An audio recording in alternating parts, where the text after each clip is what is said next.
tuzotera tumenye umuco yavuze ngo icari mu gishasha si n'umuntu si kintu si n'umuntu ahubwo bashatse kuvuga ngo ababaye acitse nk'Imana ko ikindi cyaremwe atari umuntu atari kintu.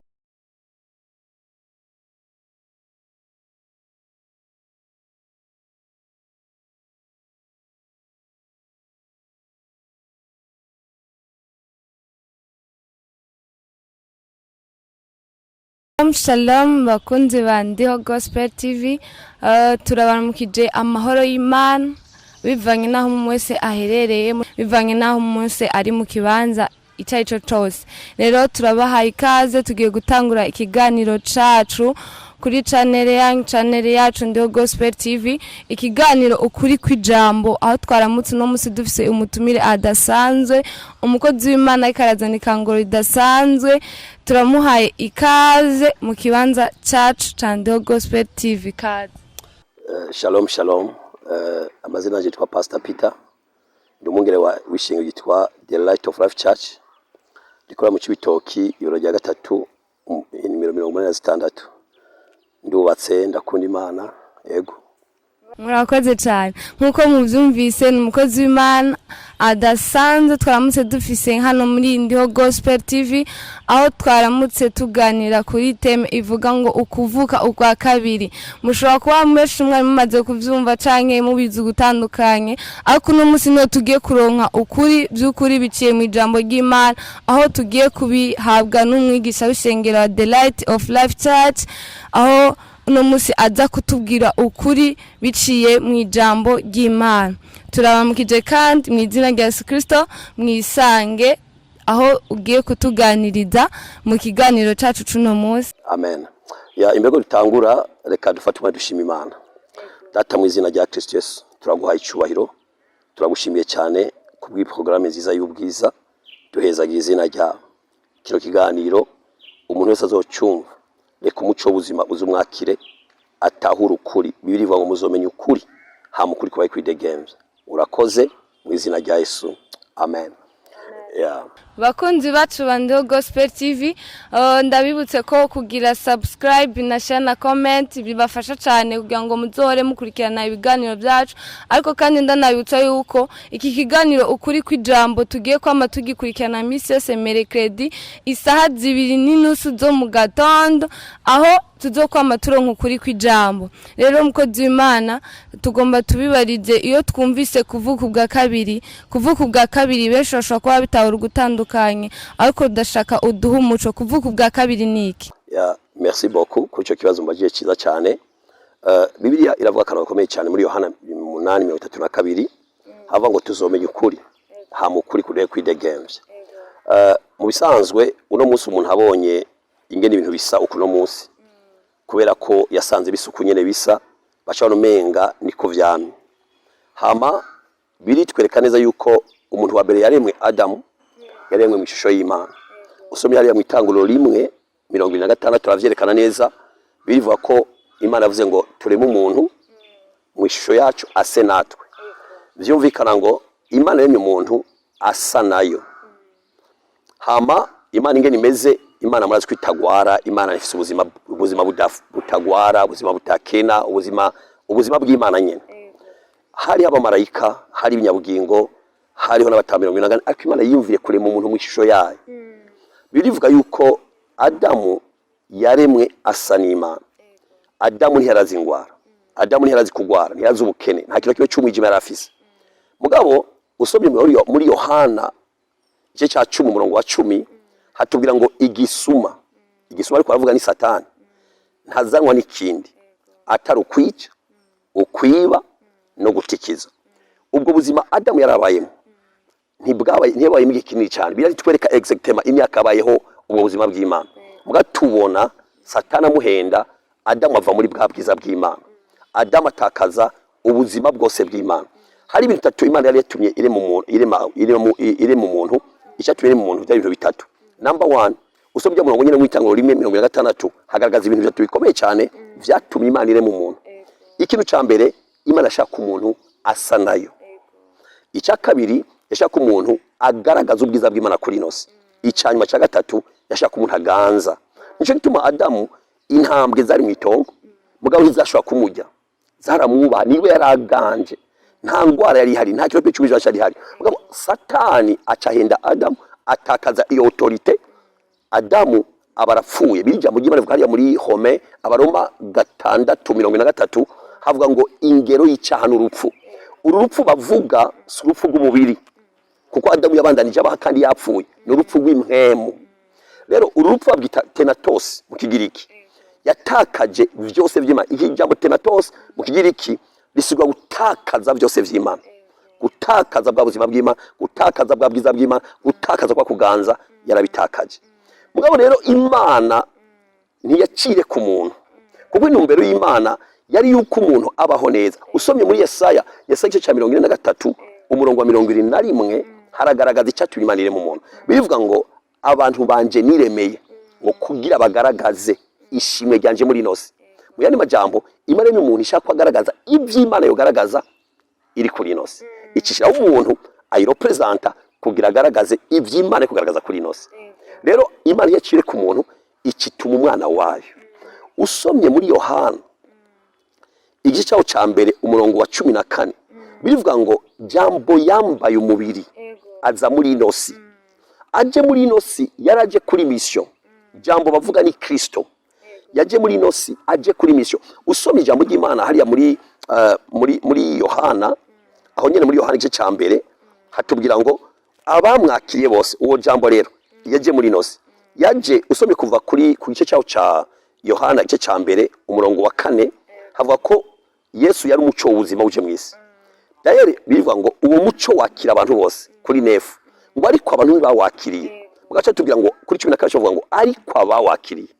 uwo muco ni Kristo abawakiriye gacha bo baca gucika abana b'Imana mu yandi majambo hari akavuga ngo abamwakiriye yaciye abaha gucika abana b'Imana iyo tuvuze kwakira umwami Yesu no gutabura d'abord ijambo ry'Imana twerekana ko Yesu Kristo karagakiza kisi Yesu Kristo karagakiza kisi isi rero Yesu aje muri inosi batubiye ko hari abase kumwakira mugabo Imana gutanga Kristo bivuga ngo usobera muri Yohana 3:16 no bivuga neza ngo kubw'urukundo Imana yakunze abari mwisi nta rumwe ikuyemo ni abari mwisi bose ngo rwo gwatuma itanga umwana wayo ngo kugira umwizera ntapfa urupfu rubi ariko ahabwe ubugingo buhoraho uca wumva yuko Imana yakunze abari mwisi yakunze isi yakunze abari mwisi ikitanga umwana wayo ngo umwakira ntapfa urupfu rubi ariko ahabwe ubugingo buhoraho twari twavuze ari muri Yohana 14 uwo Yesu rero yaje muri inosi yambara umubiri muga ngo abantu banga kumwakira mugaca tubiye ngo ariko abamwakiriye bose yabaye baje gucika abana b'Imana ni gute bakira Kristo Yesu rero ni gute bakira gakiza rero ni gute abantu bakizwa iyi niyo nicyo wambajije ingera bakira gakiza ntiwasama ngo Yesu yinjire muri wewe nuko minduru ngo yinjire muri wewe ikintu ukora biratubwira yuko hari ibintu bibiri bikoreka cyane kugira umuntu yakira umwami Yesu usomye abaroma igice cyawo cya 10 umurongo w'9 n'uw'10 bavuga ibintu bibiri ikintu cya mbere hajya muri bya Rome 10:9-10 hari ibintu bibiri bikomeye cyane umuntu adashobora kwirengagiza ni navyo dukoresha kugira ngo twakira gakiza bavuga ibintu bibiri umuntu yizera ko Kristo Yesu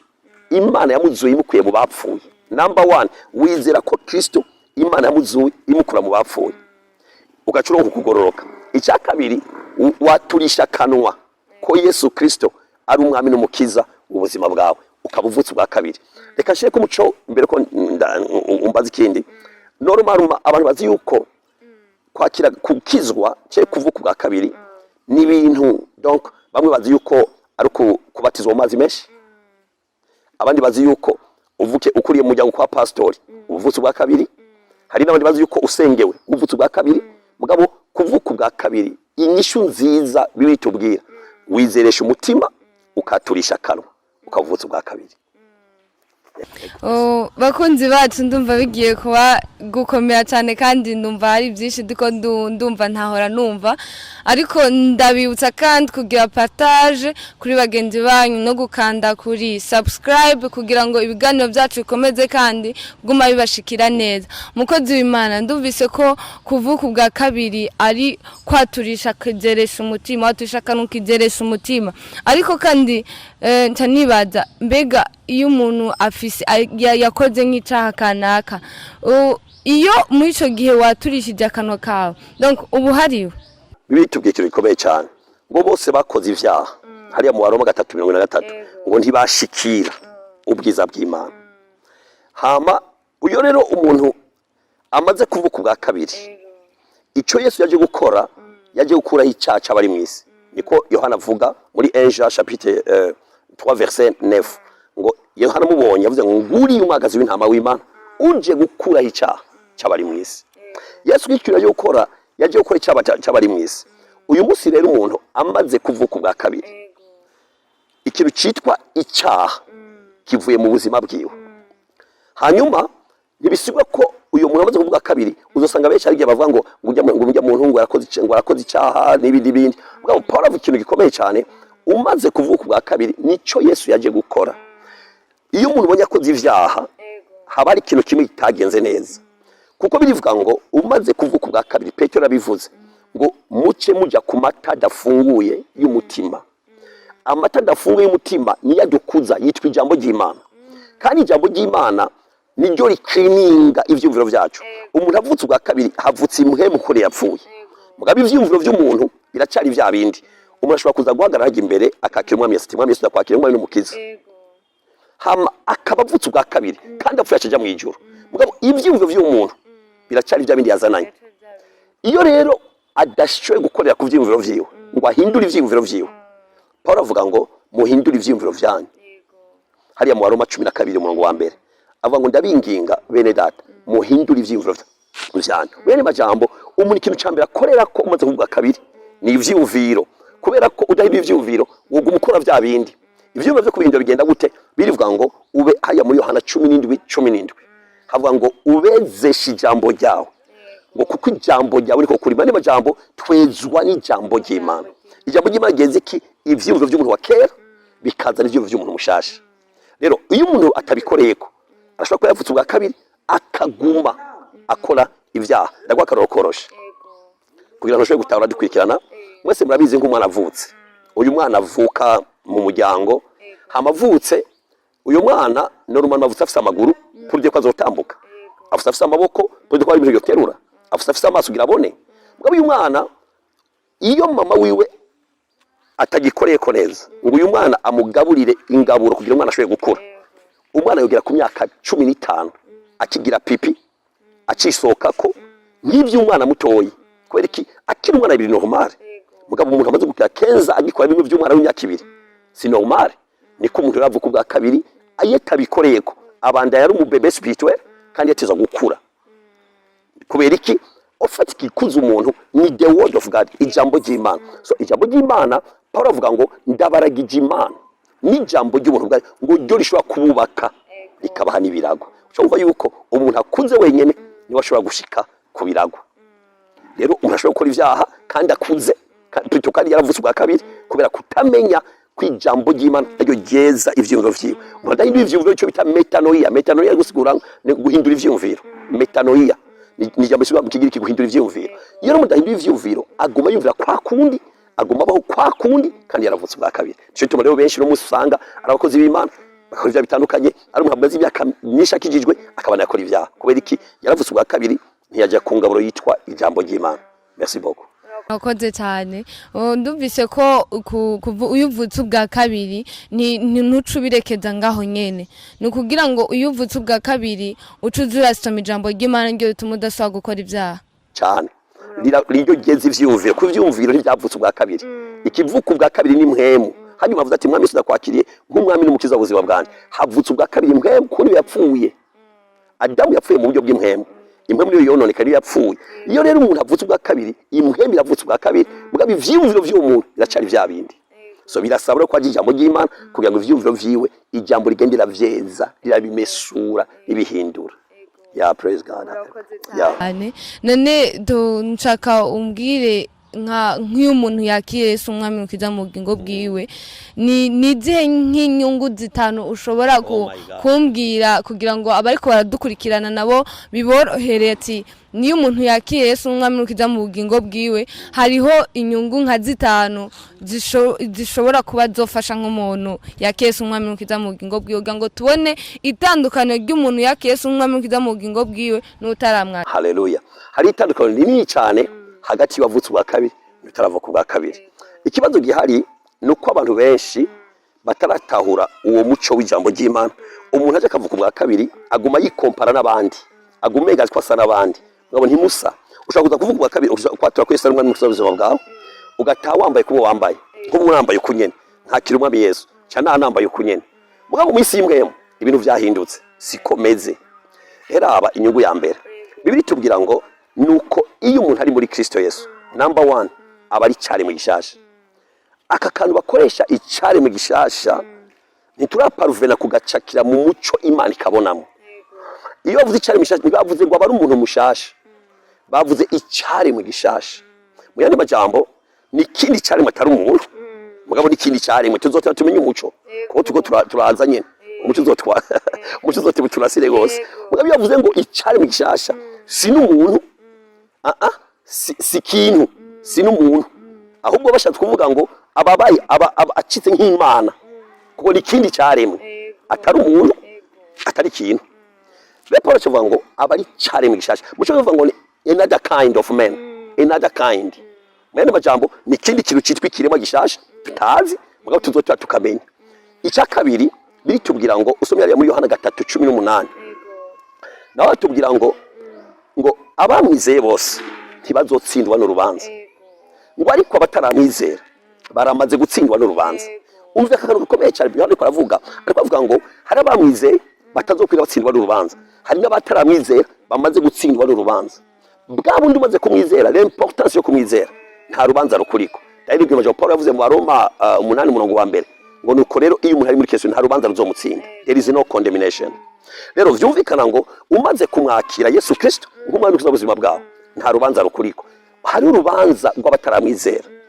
Ndaguha akarorero koroshe nibaza ko besha tahura usomye Bibiliya bitwereka ibisuma bibiri byari ku musaraba hamwe na Yesu. Bose bahuriye ku musaraba. Biye bisuma byari bisuma. Mugabo umwe agumabwira Yesu ngo wewe ngo ava kuri umwana w'Imana ikure ngaho natwe dukure ngaha akamucokora nyene. Mugabo mugenzi we aca mubwira ati shat bagucoko uyu n'umwana w'Imana twe turabasuma ati rero twe twarivye atari ko ntabwo yivye. Aca indukira Yesu amubwira ati mwami Yesu nibashika mu bwami kwaso uranyibuka. Aho nyene Yesu aca declare ati uyu munsi nyene urabana nanje muri paradiso. Yani majambo aba yakiraga kiza mugenzi waje muri gehinomu ko yase kwakiraga kiza kandi kandi disponible bwari umuntu ko bahuriye ku busaba na Yesu. Mugabo umwe arakiraga kiza undi ntiyakakira umwe aja mu ijuru undi aja gehinomu. Rero hajya muri Yohana 3:18 avuga ngo abamwizeye bazotsindwa n'urubanza ngo ariko bataramwizera baramaze gutsindwa n'urubanza. Nako avuga rero hariya muri Yohana 3:18 havuga ngo havuga ngo abamwizeye ntibazotsindwa n'urubanza ngo ariko bataramwizera bose baramaze gutsindwa n'urubanza. Ntibazotsindwa n'urubanza baramaze gutsindwa n'urubanza. Burya yuko iyo ni inyungu ikomeye cyane ko umaze kumwizera utazotsindwa n'urubanza. Hariya muri Yohana Yohana wa mbere 5:12 havuga ngo ufise umwana ni wafise ubugingo buhoraho. Ufise umwana umwana avuga ninde ni Kristo Yesu. Ufise umwana ni wafise ubugingo buhoraho. Uca uvuye ko biri très important kwakira umwami Yesu. Akasakaruka gaformalite ntuzi na kantu kanini cyane Imana yashatse abantu badapfurupfurubi kundapfurupfurubi. Yesu yavuze muri Jean 3:16 ni kwakira Kristo nk'umwami n'umukiza ubuzima bwawe. Iyindi nyungu ya nyuma ikurikira umuntu wese avutse ubwa kabiri Paul abivuga neza usomye hariya muri mu Baroma 8:17 avuga ngo ko muri abana b'Imana gucika umwana w'Imana number 1 ubanza kwakira ubwo buzima bwitwa Yesu. Yesu n'ubuzima. Paul avuga ngo niwe buzima bwacu ubwo buzima bwitwa Yesu. Umanze kubwakira Paul avuga ngo ubucitse umwana w'Imana. Acavuga ngo hariya muri Rome 8:17 Abaroma 8:17 acavuga ati ko muri abana b'Imana murabaragwa b'Imana. Yes. Acavuga ati kandi murabaraganwa na Kristo. Umuntu wa mbere yarazwe n'Imana ni Kristo Yesu. Umwakiriye nawe acaraganwa na Kristo Yesu. by Jesus puruvye yuko narasiguye kenshi ivyerekeye iyo bavuze ngo turabaragwa b'Imana sinzi ibyo batahura bano b'Imana umukene araga ubukene umutunzi araga ubutunzi Imana yaraturaze dutabikoreye nkunda kubisigura iyo ndiko navuga ivyerekeye samuragwa uwarazwe n'uwaraze twe twararazwe mugabo hari uwaraze yitwa Imana uwaraze yarabikoreye yararushe Yesu Kristo yariko umusaraba arababazwa cyane araruha mugabo hari uwarazwe atigeze akora ikintu na kimwe rero abana b'Imana twahawe heritage kubw'ubuntu bw'Imana tutigeze dukorera mugabo hari uwabikoreye araruha hama arabiduheza ati byakire ni nkuko mu muryango hari umutama nka papa wanje cende umuhungu mukuru arashobora kuvuga ati je nefisi inka nefisi amatongo nefisi amamodoka n'ibindi byose ati mwana wanje mukuru ndabiguhaye je sinzi nabirondeye yararushe papa birondera mugabo je wabimpaye ku buntu ucumva ko ari ni inyungu zikomeye bi très important kuvuka bwa kabiri turabaragwa ka turabaragarwa na Kristo. Merci beaucoup. Murakoze cyane bakunzi biko muradukurikirana numva ikiganiro kiryoshe cyane twagira ubuntu cyane kuronka umukozi w'Imana adasanzwe kugira ngo aduhe umuco by'ukuri ndumvise ko hari umunezero mu kwakira Yesu nk'umwami n'umukiza mu bugingo bwawe kuko ububaye umwana mu nzu kwa papa ni ibintu cyane biryoshe cyane bakunzi biko muradukurikirana uwoba afise ikintu ashaka kubaza umukozi w'Imana arashobora gutanga nimero ziwe hano muri kino kiganiro nyene kugira ngo nimba ushaka ko agufasha ushobora kuba kwakira Yesu nk'umwami n'umukiza mu bugingo bwawe wabitahuye ukundi hariho ababitahura ko mu kwakira Yesu nk'umwami n'umukiza mu bugingo bwabo ari ukubatizwa sinzi nyene wabatizwa igihe wabatizwa amazi make cyangwa amazi menshi ariko kwakira Yesu nk'umwami n'umukiza mu bugingo bwawe ukuvuka bwa kabiri ntibifatanye no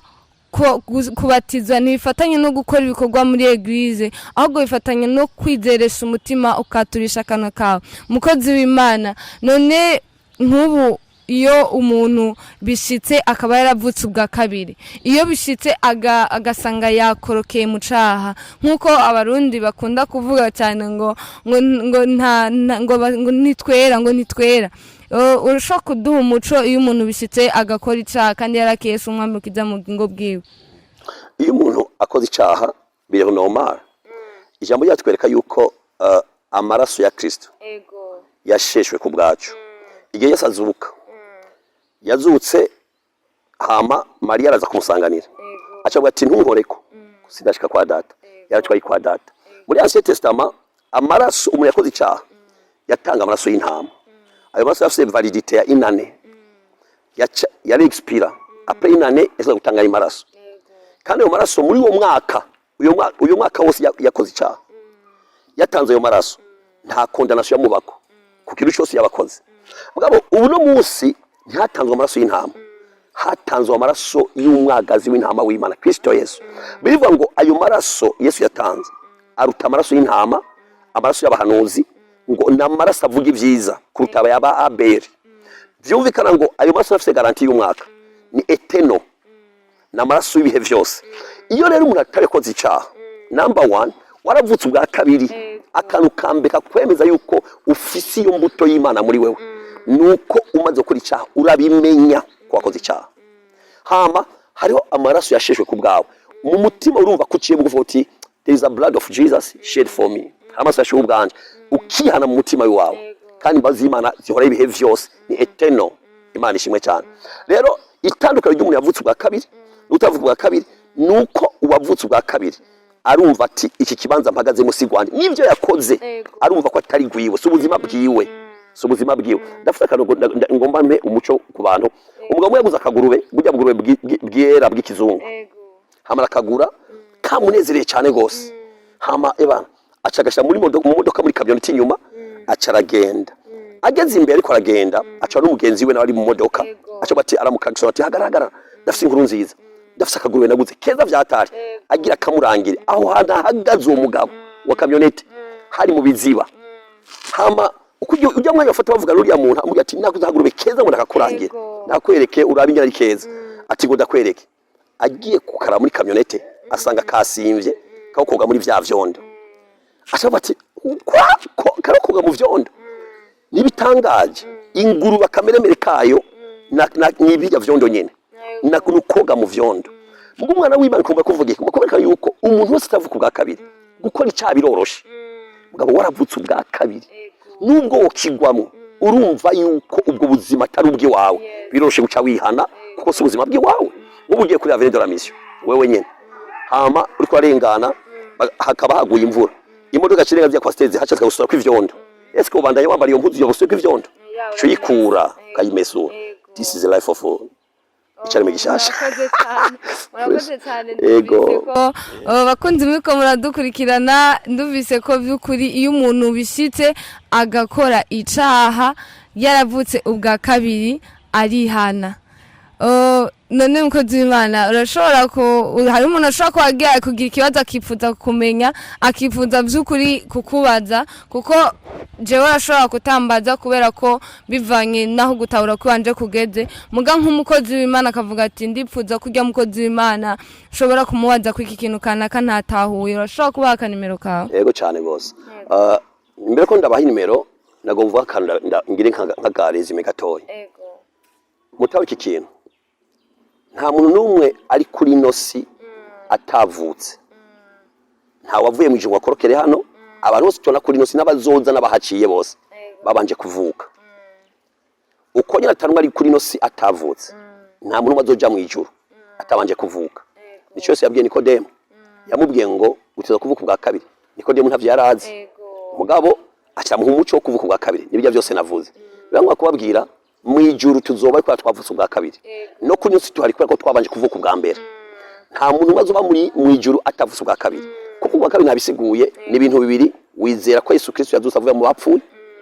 amukaturisha akanwa kawe ukabuvutse ubwa kabiri ibyo kubatizwa mu mazi so kuvuga ubwa kabiri kujya no gushinga intahe agakiza wakiriye icya kabiri umaze kwaturisha akanwa niho ubuvutse ubwa kabiri akashe kumuco hejuru hari umuntu ashobora kuvuga ati mbega hamwe no kwizera gusa ko Yesu niko benshi babikora benshi barizeye n'umunsi ubaje umuntu aguye ati je narizeye umwami Yesu mugabo ntigeze yaturisha akanwa ndabakaroro koroshe bya mitahure cyo ndabaha inimero President w'igihugu cy'u Burundi cyangwa president w'isi yose aba ari bo bose abitwa president bose hari ama election aba bakabatora babatore kuba president ashobora gutsinda ajya amatora agacika akaba president kubera ko yatsinze mugabo ntaraba president atararahira ajya amajambo watura niyatuma aba president w'igihugu utaraturisha akanwa kawe nturabuvuka ubwa kabiri nturaba umwana w'Imana kubera iki watura ko Yesu ari umwami n'umukiza w'ubuzima bwawe ukabuvutsa ubwa kabiri utaratura wamwizeye nturavuka ubwa kabiri ikituma wemeza amajambo yawe niyatuma wemegwa ko uri umwana w'Imana so naya makuru ukabushaka kumenya vyinshi kuvyerekeye kuvuka ubwa kabiri ndi hano ndi disponible umwanya wose wondondera nogo mucukwiye nimero yanje ya WhatsApp ni 68 59 44 42 38 59 44 42 mwarahezagiwe cyane gose murakoze cyane